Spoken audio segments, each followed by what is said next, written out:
Good evening. My name is Ashley Wilson, and I'd like to welcome you to your professional development session for K-12 teachers. We are going to be focusing on performance support and training and how to differentiate for success. This will be a two-part module to provide support and training based on differentiating for student readiness, interest, and learning profiles, and also how to implement that through the content, process, and product of your lesson. It is a combined total of 15-minute self-paced module that will include strategies, examples, and effects that you can implement in your own classroom. And we're going to do this so we can really help ensure the success of the variety of learners and abilities that enter our classrooms. So what will you learn after completing this? Hopefully by the end of the session, you should be able to identify key strategies on differentiating based on student readiness, interest, and learner profiles, along with how to implement those through the content, process, and product part of your lessons and units. We hope to expand your knowledge base on differentiating practices that are successful in the K-12 classroom and on how to implement those strategies successfully. So what is all of this stuff and what does it really mean? So first, performance support and training, which is what we are doing today and offering you, is the ability to offer cost-effective support and training that can easily be transferred from the learning environment to true implementation, as stated by Rosenberg 2018. And implementation is just basically the ability to get new knowledge and strategies that you can quickly and successfully use in your own classroom. So what is differentiation and why do we need it? Well, it is a personalized curriculum that benefits each individual student and helps them reach their full personal potential.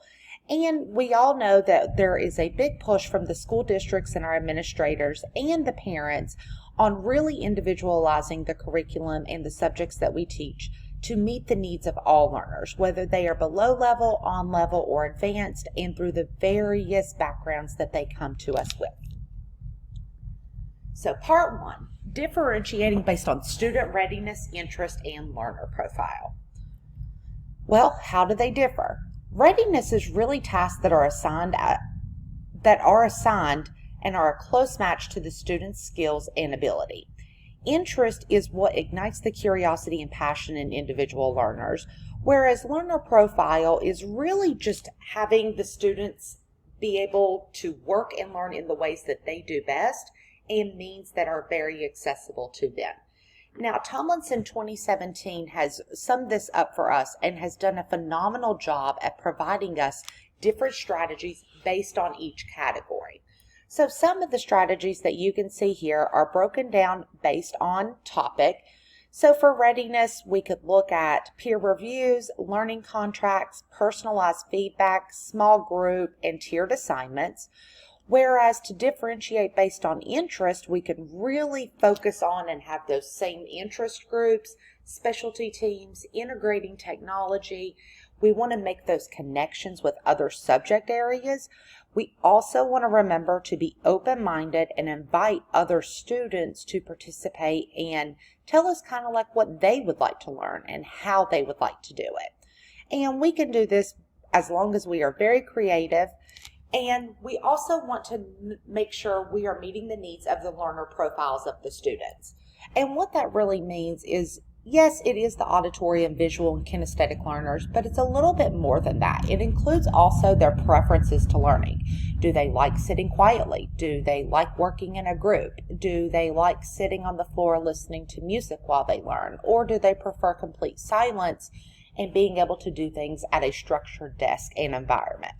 So we want to make sure that we vary our approaches and that are flexible in our complex instruction that we use in the classroom. So how does this look? I've just provided basically a couple scenarios on how this would look based on differentiating for readiness, interest, or profile. So for example, in readiness, Mrs. Brooks, who is a kindergarten teacher, she may focus on small groups during math time based on ability levels, so she can really meet the needs of each individual group of homogeneous learners.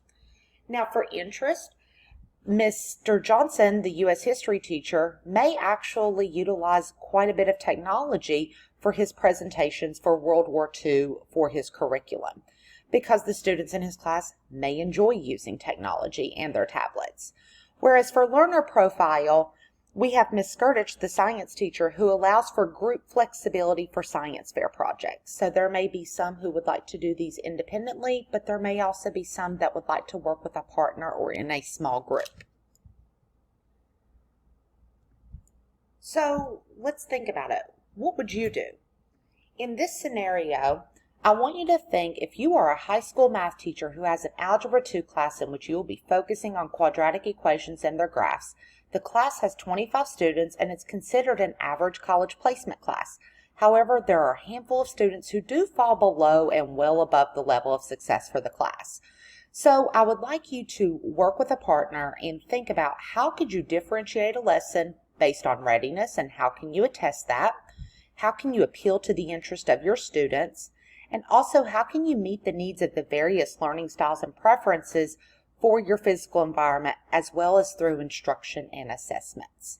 So when you all have broken apart and come up with your ideas, we will come back and move on to our part 2. So I hope you enjoyed part 1. And now part 2 is more looking at on how are we going to differentiate within content, process, and product. And how they differ is content is more so, as Tomlinson 2017 states, it's the input of teaching and learning. It's what we teach and what we want the students to learn. The process is basically summed up as any sense-making process or activity that's designed to help the students basically move from not having the knowledge to being able to master the material. And the product is basically what we would think. What is the end product? What do we want to see? What are the assessments going to be? How are we going to see if the students actually learned the material that they needed? So, strategies to use in your classroom for this. For example, in the content, you want to make sure that you use a variety of text and resources. Maybe produce some mini lessons on little tiny topics within a bigger lesson. You want to vary your modes of teaching, whether it's virtually using other types of technology or PowerPoints or jigsaw type events where you kind of break apart and then come back. We also want to make sure that we are providing maybe peer and mentor support for those students who may need it. And also, I really enjoy the key ideas and organizers because sometimes there is just so much information. And if you are able to break down those important pieces, then you've differentiated that content for multiple kids in the class. And how I like to do that is through my use of individualized student notebooks in which each student kind of has to have the basics, but then they have the freedom to add and take away whatever they feel that they need to be successful. Now, as for process for differentiation, you could look at implementing learning centers in your classroom, blogs, interactive journals, varied types of assessments that could be from a standardized test all the way to building and designing something, and also those class discussions, role-playing, or think, pair, share. And now as the product, that's really like what you're going to be looking at. And product is probably one of my favorite pieces because you can vary your assignments based on the skill and ability of the students and the topic that you're teaching. You can implement projects, quizzes, and tests. You could also even give a baseline instruction for something, but then give those students that freedom for how they want to approach that. They could build, design, and produce any types of artifacts, and then also making those connections to real life. So how does this look when you differentiate for content, process, and product? So I provided 3 small examples for each. For example, for content, Ms. James, who is a 5th grade science teacher, is teaching her very excited students about the animal kingdoms and the classifications. So what she may do is she may provide some mini lessons on all the different kingdoms to break up that information, and then also make small groups based on their interests through a jigsaw type activity. For process, Mr. Williams, our English teacher who is teaching the Romeo and Juliet, he may have his students read the book along together as a whole, and while the whole class may have to do certain topics, he may actually have tiered activities based on their ability for other ways for them to show that they're mastery throughout the unit. And Mr. Dyer, our geometry teacher, he may be teaching line relationships. And at the end, he might be like, you know what? I don't want to give just a regular test. So what can you do? So for example, he may have lots of options in which the students need to pick 3 that have to be completed. And they are all tiered activities. So some may be very easy for some of those slower or below level learners. And then there might be some that are super advanced that for those students who really want to be creative and really show their mastery through their individualization. We want to think of moving from basic to advanced when we're thinking of that type of an assessment. So what would you do for this? Our scenario is Ms. Jones is an 8th grade reading teacher for an advanced class. They're finishing their unit on To Kill a Mockingbird. However, she'd really like to differentiate this unit for her class and do it differently than how she typically does. So what are some ways that she can ensure all students master the material, but also differentiate it based on their personal needs and interest? So I want you to pair back up with a different person this time, and I want you to think, what are some ways that she can differentiate that content? What would be useful for this advanced class? How can she differentiate the process through the units that is beneficial to her and the students? And what are some different ways that she can assess her students at the end of the unit to gain different products? Why would this be more beneficial than just your typical standardized test? So I'll give you all 5 minutes to pair up with your person and really break down and go through some of these to see what you think and what you can each come up with as a pair. So I hope you have enjoyed the part 1 and the part 2 modules, but we really want to know, well, why are we having to do this professional development and what are the benefits from this stuff that we have learned today? Well, when you differentiate and personalize instruction, you can meet the needs of all learners. You go to a deeper level of understanding and mastery from moving from more basic knowledge to more advanced, and there is a higher rate of success in student engagement. And as Bondi, Donkey, and Zushu state, however, it does take support from colleagues and administration to be successful, along with the providing of professional development on effective differentiation practices that teachers can successfully utilize in their classroom. So you do have a checklist and your homework that you will need to turn in at the end in order to receive credit for your professional development sessions that you've attended today. And what I would like you to do is I would like you to pair up with a coworker in a like field. So if you're a math teacher, pair up with another math teacher.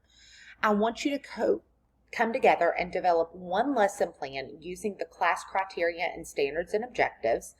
And I want you to come up with the basic lesson plan, and then I want you to separate and I want you to each differentiate that one lesson for all of the 6 methods that we learned today, for readiness, interest, learner profile, through the content, process, and product. Then I would like you to come back together and discuss what you each personally chose to do and what you found, and kind of brainstorm. What did you like about each other's? What did you like about yourself? What did you find to be beneficial and what can be improved upon? And then I would like you all to come up with one cohesive lesson plan that you can possibly implement this week with one of your own personal classes. So make sure you are working hard, and then above all, make sure at the end that you reflect on it. What could you do better next time? Or what went well and what can be successful? With differentiation, you do have to take it one step at a time, but it is manageable and it is so worth it for the success of our students and all of our teachers. So thank you for attending this session today, and I hope you have an amazing day.